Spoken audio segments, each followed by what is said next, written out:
আফ্রিকার জঙ্গল থেকে আনিত বেলাল রাহমাতুল লিল আলামিনের কাছে এসে কালেমার পতাকা তলে আশ্রয় গ্রহণ করলেন।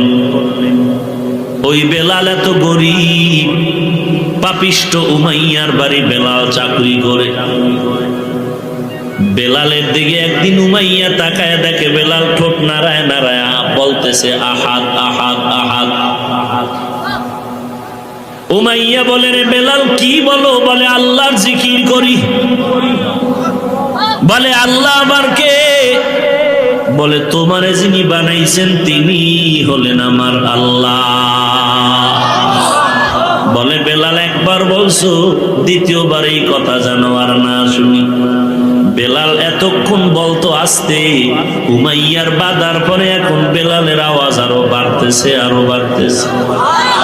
কারণ ইমানদারের ইমানের উপরে বাধা দিলে ইমানদারের ইমানের স্পিরিট আরো বেড়ে যায়।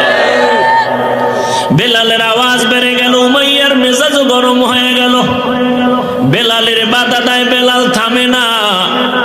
বলে আমার পেটের মধ্যে ক্ষুধা, আমার এখন খানার দরকার, তুমি বয়ান দিলে হবে না।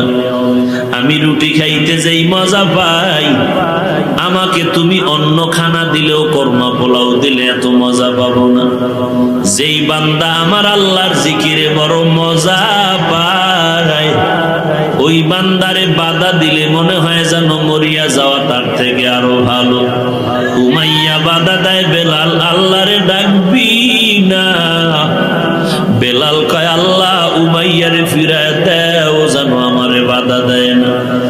ওই বেঈমান উমাইয়া বেলালকে বারণ করে, বেলাল থামে না। এক পর্যায়ে বেলালের পায়ে হাতে রশি লাগাইয়া, রশির আর একটা মাথা ঘোড়ার পায়ে লাগাইয়া আরবের উত্তপ্ত গরম বালুর উপরে ঘোড়াকে দৌড়াচ্ছে। আর ওই ঘোড়ার রশির টানে টানে বেলালও হাসরাইতেছে। গরম বালুতে বেলালের চামড়া গুলো পড়ে যায়। বেলাল আল্লাহর দিকে তাকায় বলেন, ও মালিক, দুনিয়ার কষ্ট দেয় সহ্য করা সম্ভব, তুমি আমাকে ধৈর্য দাও। এরপরও আমি জাহান্নামের আযাব সহ্য করতে পারবো না রে আল্লাহ। রাস্তার কিনারা দিয়া হযরত আবু বকর সিদ্দিক হেঁটে যান। আবু বকর বেলালের কান্নার আওয়াজ পায় থমকে দাঁড়ায় গেলেন। আবু বকর ডাক দিয়া কয়, রে উমাইয়া, বেলালের আর মারবি না। তোদের ধর্মের এক গোলাম আমার কাছে আছে, এই গোলাম রে নিয়া বেলাল রে দিয়া দাও, না হয় বিক্রি করে দাও। বেলালকে আবু বকর কেনার জন্য রেডি হয়ে গেলেন। মায়ার নবী খবর পায়, কয় আবু বকর, আমারও কিছু টাকা শরীক রাখিও। হাসরের দিন যদি আল্লাহ বলে বেলালের খরিদ্দারকে, আমি নবী বলবো আল্লাহ আমিও বেলালের একজন খরিদ্দার। কারণ আবু বকর, ওই বেলালকে তুমি কতটুকু চেনো জানি না। আমি নবী বেলালকে মেরাজের রাত্রে আমি আরশে আজিম জান্নাতের মধ্যে তার হাঁটার আওয়াজ পেয়েছি। ওরে আবু বকর, ওই বেলালের এত দাম, উপরের অংশ কালো, ভিতরে তার নূরের মতো, ভেতরে ঈমানের আলো। আল্লাহর নবী মদিনা থেকে চলে গেলেন রমজান মাসে মক্কা বিজয়ের স্লোগান নিয়ে। মক্কা বিজয় হয়ে গেল, নবী একটা হাতে লাঠি নিয়ে ভেতরের মূর্তিগুলো ভেঙ্গে ভেঙ্গে ফালায় দেয় আর বলে, ও আলী, জমজমের পানি দিয়া বাইতুল্লাহটারে ধুইয়া দাও। জমজমের পানি দিয়া বাইতুল্লাহ পরিষ্কার করে। আর নবী মুস্কি মুস্কি হাসেন, আবার মাঝে মাঝে চোখের পানি ছাড়ে। সাহাবায়ে কেরামরা আশ্চর্য, নবী হাসেন আবার কাঁদেন কেন? আল্লাহর নবী বলেন, ও সাহাবায়ে কেরাম, আমার কান্নার কারণ এই জন্মভূমিতে বেঈমানের আমাকে থাকতে দেয় নাই। আমার মা নাই, আমার বাবা নাই, এই বেঈমানের আমাকে কত কষ্ট দিয়ে তাড়ায় দিল। আজকে আমার মুখে আবার হাসি, সেই মক্কা আযাবাদের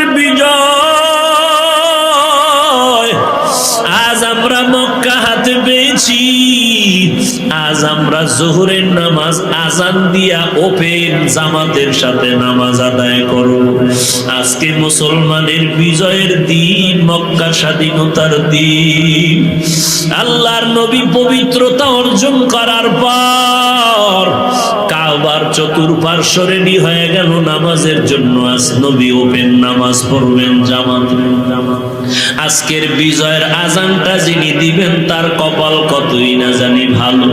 নবী একটু পরামর্শে বসলেন, সাহাবায়ে কেরামদের থেকে পরামর্শ চাইলেন, বলো আজকে আজানটা কে দিবে? একজন দাঁড়ায় বলেন, পয়গম্বর আজকের বিজয়ের আজান আর কেউ দিবে না, আজকের বিজয়ের আজান দিবেন আপনার সাহাবী হযরত আবু বকর সিদ্দিক রাদিয়াল্লাহু তাআলা আনহু। কারণ হলো, ও নবী আপনিই তো বলেছেন আপনার বিপদের কালে আবু বকর আপনার সঙ্গী।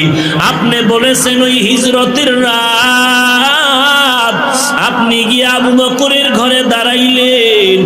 নবী বলেন, হ্যাঁ আমি তো হিজরতের রাতে যখন আবু বকরের ঘরে দাঁড়ায় গেলাম, আস্তে করে ডাক দিলাম আবু বকর, হঠাৎ ডাকের জবাব দিয়া দিল, লাব্বাইক ওয়া সা'দাইকা ইয়া রাসূলুল্লাহ। দরজা খোলার পরে আমি আশ্চর্য হয়ে গেলাম। আমি জিজ্ঞাসা করলাম, আবু বকর আপনি কি রাতের বেলা ঘুমান নাই? আবু বকর চোখের পানি ছেড়ে কান্না করে বলেন, ও মায়ার নবী, বহু আগে আপনি আমাকে বলেছিলেন হিজরতের সঙ্গী হব আমি আবু বকর। দিনের বেলা আমি যত কাজ করি, রাতের বেলা যখন ঘরে আসি দরওয়াজার কিনারায় দাঁড়াই আমি অপেক্ষা করি, ঘুমাই না। আমি দাঁড়ায় থাকি, আমার মায়ার নবী এসে কখন ডাক দিবে আবু বকর। আবু বকর বলে, যদি নবী ডাক দেয় আর আমি আবু বকর যদি ঘুমায় থাকি, দুশমনেরা নবীর উপরে হামলা করবে। আবু বকর বলেন, নবী আল্লাহর কসম, ওই বহু আগের থেকে আপনি আমাকে ইশারা দেওয়ার পর আজ পর্যন্ত আমি একটা রাতের বেলাও ঘুমাই না। নবীর চোখের পানিও বের হয়ে গেল। এমনও কি ত্যাগ মানুষের জন্য মানুষ স্বীকার করতে পারে? আবু বকর বলেন, নবী আমি আবু বকর একা ঘুমাই না তা না, আমার ছোট মেয়ে আসমাও ঘুমায় না। আপনার জন্য নাস্তা বানাইয়া অপেক্ষা করে মদিনার লম্বা সফর, নাস্তা দেওয়ার জন্য আমার মেয়েটা সারা রাত ঘুমায় না। আল্লাহর নবী চোখের পানি ছেড়ে কাঁদেন। আবু বকর ডাক দিয়ে কয়, নবী আমি হিজরতের সফরের জন্য আমি 2টা উট কিনলাম, তাকায় দেখেন ওই খুঁটির গোড়ায় উট 2টাও ঘুমায় না। কখন আমার পিঠে আইসা রহমাতুল লিল আলামিন উঠবে, ওই উটো সারা রাত ঘুমায় না। নবীর পথের ধারে তাকায় থাকে আর দেখি চোখ বেয়ে বেয়ে পানির ফোঁটা ভরে। আল্লাহর নবী দোয়া করেন, ওরে আবু বকর আজকে আবার কষ্টের জিন্দেগির রাত, আমার মা নাই বাবাও নাই, আমার ঘরের চতুর্দিকে দুশমন। আমি বাইতুল্লাহর গিলাফ ধরে কান্না করেছি আর বলেছি, রে বাইতুল্লাহ আর বুঝি দেখা হবে না, চিরতরে বোধহয় আমার আজ মক্কা ছেড়ে যেতে হবে। আজকের আমার এই কষ্টের রাতে আমি দোয়া করি, ওরে মালিক আপনার আবু বকরকে দেওয়ার মতো কিছুই নাই। তবে আল্লাহ আমি নবী হইয়া দোয়া করি, আবু বকরের আজকে মদিনার সফর শুরু হয়ে গেল, এই সফর মদিনা পর্যন্ত থাকবে না। আমি চাই আবু বকরের সফর হবে জান্নাতের মধ্য পর্যন্ত। সাহাবী বলেন, নবী আবু বকর ছাড়া কেউ আজান দিবে না। নবী বললেন, আপনি বসেন। আর একজন দাঁড়ায় গেলেন, আর একজন দাঁড়ায় বলেন, নবী আজান দিবেন হযরত ওমর। কারণ 39 জন মুসলমান নিয়া আপনি মক্কার গোপন জায়গায় বসে কালেমার দাওয়াত দেন, ওপেন হতে পারেন না, নামাজ পড়তে পারেন না। 40 নম্বরে ওমর আইসা তরবারি নিয়ে আপনাকে মারতে আসলো। সেই ওমর আপনার হাতে কালেমা পড়ার পর ওই ওমর তরবারি নিয়ে কাবার হাতিমে দাঁড়ায় বলে, বেঈমানা কালেমার পতাকা উড়ায় দিলাম, কে বাধা দিবি? ওরে নবী, যেই ওমরের কারণে কালেমার আওয়াজ বুলন্দ হয়ে গেল, আপনি নবী বলেছেন আপনার পরে কোন নবী হইলে আল্লাহ ওমরের নবী বানাইতেন। ও নবী, আজকে বিজয়ের আজান কেউ দিবে না, আজকের বিজয়ের আজান দিবেন একমাত্র ওমর ফারুক রাদিয়াল্লাহু আনহু। নবী বলেন আপনি বসেন, আর একজন দাঁড়ায় যান। আর একজন দাঁড়ায় বলেন, নবী আজকের বিজয়ের আজান কেউ দিবে না, আপনার জামাতা ওসমান রাদিয়াল্লাহু তাআলা আনহু আজান দিবেন। কারণ যেই ওসমানকে আপনার দুটো মেয়ে বিবাহ দিলেন, যেই ওসমানের জন্য আপনি গুণগান করে বলেছেন, লিকুল্লি নাবিয়্যিন রাফিকুন ওয়া রাফিকি ইয়ানি ফিল জান্নাতি উসমানা। ও পয়গম্বর, আপনি বলেছেন সব নবীর একজন বন্ধু হবে, জান্নাতের মধ্যে আপনার বন্ধু হবে আপনার ওসমান। ওরে নবী, আপনি ওই ওসমান ছাড়া আর কাকে বলবেন আজান দেওয়ার জন্য? আজকের বিজয়ের আজান যিনি দিবেন তার কপাল ভালো। ও নবী, কেউ না, আজান দিবে আজকের ওসমান। নবী বলেন আপনিও বসেন।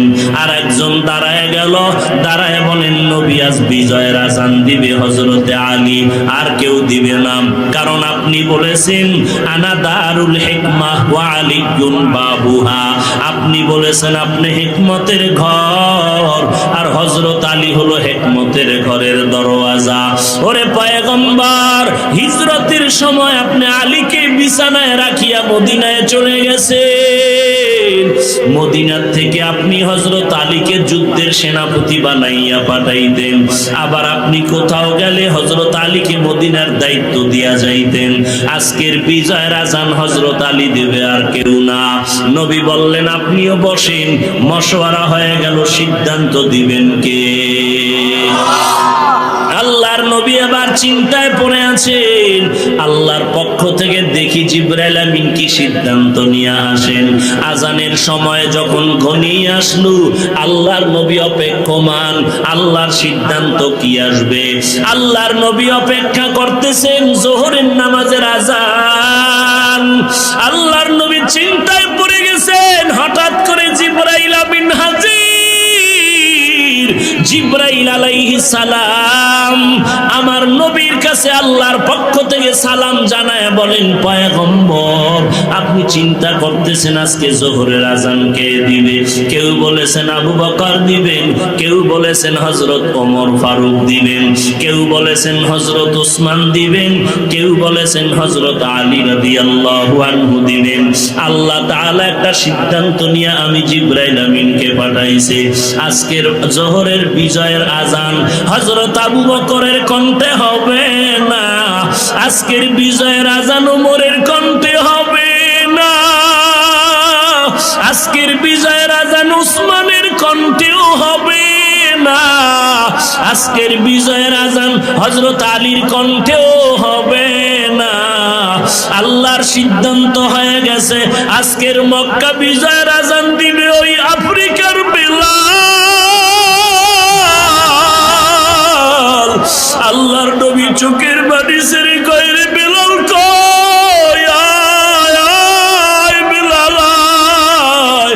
আল্লাহর আরশে আজিম থেকে সিদ্ধান্ত, আজকে বিজয়ের আজান ওই বেলালের কণ্ঠে দেওয়া হবে।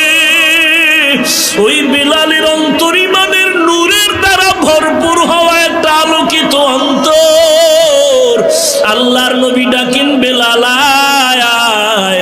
আল্লাহর দরবারের মুখ মনে হয় তুমি কবুল হয়ে গেছো। আজকের বিজয়ের আজান বেলাল তোমার কণ্ঠে দেওয়া লাগবে। সবাই আশ্চর্য হয়ে গেল, এই বেলাল কোন বেলাল? যেই বেলাল আফ্রিকার জঙ্গল থেকে আসছে, বড় গরিব। ওরে টাকাওয়ালা গরিবের দিয়ে তাকাইয়াও অবহেলা শহরে কত গরিব রিক্সা ড্রাইভার আছে, আল্লাহর বান্দা পাগড়ি গলায় লাগাইয়া রিক্সা ড্রাইভারি করে, আজান যখন হয় রিক্সায় তালা লাগায় নামাজে দাঁড়ায় যায়, রাতের বেলা রিক্সা বন্ধ করিয়া রাতে ঘুমায় না, ওই যায় নামাজে বসে আল্লাহর কাছে কান্না করে আর বলে, ও মালিক তুমি আমারে গরিব বানাইছো, আয় আল্লাহ আজকে গরিব হয়ে মানুষের দ্বারে দ্বারে দৌড়াই, কিন্তু এমন গরিব বানাইও না যেতে আমার হারামের কাছে গিয়া ধর্ণা ধরতে হয়, আমি মরতে রাজি হারাম খাইতে রাজি না রে আল্লাহ, রিক্সা চালাই যা করি কষ্ট করি তারপরও হারাম খাবো না। এরে ধনী আল্লাহর বান্দা, টাকার গরমে আজকে গরিবরে গালি দাও, আজকে তোমার খবর তুমি রাখো না, কোথায় তোমার মতো বড় লোক কোথায় গেল, কই গেল গাদ্দাফি, কই গেল সাদ্দাম, কই গেল কোটিপতি, বাড়ি দাঁড়ানো আছে বাড়িওয়ালা নাই, গাড়ি দাঁড়ানো আছে গাড়িওয়ালার খবর নাই রে বাবা। অতএব গরিবের তুচ্ছ মনে করিস না রে মুমিন, গরিবের অন্তর এত ভালো, দোয়া করা মাত্র আল্লাহর আদালতে কবুল হয়ে যাবে। ওই গরিবের চোখের পানি ফালায়া দিও না রে আল্লাহ, আল্লাহর কাছে তওবা করো। আর আল্লাহর বান্দা যদি গরিব দেখো, নামাজিওয়ালা দোয়া নাও, কারণ দোয়া নামাজি বান্দা গরিব মানুষের দিলটা বড় নরম থাকে, দোয়া কবুল হয়ে যায়। অন্যায় করে যদি কারোর উপরে জুলুম করো, কারো হক নষ্ট করে থাকো, তাড়াতাড়ি ক্ষমা নাও। গরিবের ঠকাইয়া জিন্দেগি তোমার নষ্ট, দুনিয়া আখিরাত বরবাদ হয়ে যাবে। আল্লাহর কাছে তওবা করো। কত টাকাওয়ালা বান্দা গরিব কর্মচারী চাকরি করে, ঠিক মতো বেতন দাও না, তোমার ঈদের বাজার সব চলে, গরিবের জামা নাই, পোশাক নাই, ঘরে ঈদের আনন্দ নাই। এমন অভিশপ্ত জীবন নিয়ে যদি থাকো, দেখবা মরার আগেই তোমার বিপদ শুরু হয়ে যাবে। 14 তলা বিল্ডিং, ঢাকার শহরের পাশে আর এক এলাকায় আগুন লেগে গেল রাত্র 1টার দিকে। 14 তলা বিল্ডিং এর 11 তলায় আগুন লাগার পরে ওই তালায় যারা ছিল সব মারা গেল, বিল্ডিং এর মালিক পর্যন্ত মরে গেল। আমার পরিচিত ছিল মালিক। ওরে বাবা, কারণটা কি? 14 তলা বিল্ডিং এর 11 তলায় আগুন লাগিয়ে সব মরে গেল। 11 তলার উপরেও কারো ক্ষতি হলো না, 11 তলার নিচের কারো ক্ষতি হলো না, 11 তলার উপরে সব ধ্বংস হয়ে গেল। কারণ কি? তদন্ত করে দেখা হলো রাত 12টার পর ওই 11 তলার ভিতরে ল্যাংটা নাচ গান চলতেছিল আর মদের আড্ডা চলতেছিল। ওরে বাবা, অন্যায় করো, সীমাটা লঙ্ঘন হয়ে গেলে আর আল্লাহ ছাড় দিবে না। এরে কলিজার টুকরা যুবক, পায়ে হাত রেখে বলি, নবীর তরিকাটারে গলার মালা বানালো। তোর মতো যুবক আজ দাড়িওয়ালা নামাজির অভাব নাই। ওরে যুবক, স্কুল কলেজে পড়ে নামাজ ছাড়ে না, তোমার মতো যুবক শ্রমিকের কাজ করে নামাজ বাদ দেয় না। তোমার আমার মতো যুবক কোটি টাকার মালিক, হারাম খায় না, ব্যবসা করে হারাম পথে চলে না। তোমার আমার মতো যুবক আজকে দেখো ড্রাইভারি করে নামাজ বাদ দেয় না। তুমি কেন পারবা না রে বাবা? আল্লাহর কাছে তওবা করো, আল্লাহর কাছে তৌফিক চাও। আল্লাহ তুমি তওবা করার তৌফিক দাও। জীবনে আর গুনাহ করব না, দুনিয়াটা কিছুই না রে বাবা। আল্লাহর জান্নাত যদি পেতে চাও, ঈমানটারে মজবুত করে নাও। দুনিয়ার জমিন থেকে 9,30,00,000 মাইল উপরে সূর্য, রাতের বেলা নাই, দিনের বেলা ছিল, তারপরে এখন এত গরম লাগে, ফ্যানের বাতাসেও ঠান্ডা হয় না। আর বান্দা যদি গুনাহ নিয়ে কবরে যাও, আল্লাহর কোরআন সত্য, নবীর কথা সত্য, দুই পার্শ্বের মাটির চাপ, কবরের মধ্যে একটা নয়, দুটো নয়, 99টা সাপ, কবরের মধ্যে জাহান্নামের আগুন, হাসরের ময়দানে সূর্য মাথার উপরে নেমে আসবে, গুনাহগারের মাথার মগজগুলো ভাতের মারের মতো টকবক